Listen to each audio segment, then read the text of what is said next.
నమస్కారం. శ్రేయభిలాషులకి, బంధుమిత్రులకి, తిరుపతి సామాజిక వర్గం ప్రతి ఒక్కరికి పేరు పేరున నమస్కారం. ఇది మన సమస్య కాదు, మన జాతి సమస్య. ఇది మన సమస్య, మన ఊరి సమస్య. మార్పు రావాలి. మార్పు వస్తేనే మనకు భవిష్యత్తు మనుగడ ఉంటుంది. మన కోసం, మన పిల్లల భవిష్యత్తు కోసం మార్పు కావాలి. మనకి ఎదిరించే దమ్ము లేనప్పుడు మన ఓటు ద్వారా మార్పు రావాలి.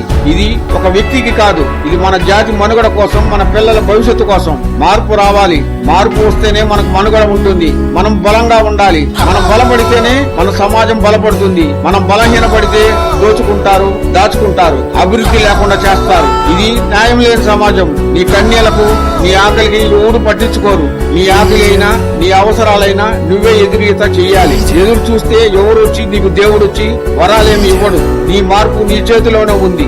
నీ మార్పును నీ చేతి ద్వారానే మార్చాలి. నీ అవకాశం నీ హక్కులాగా మారాలి. నీ హక్కే శాసనంలాగా మారాలి. అప్పుడే నీకు భవిష్యత్తు.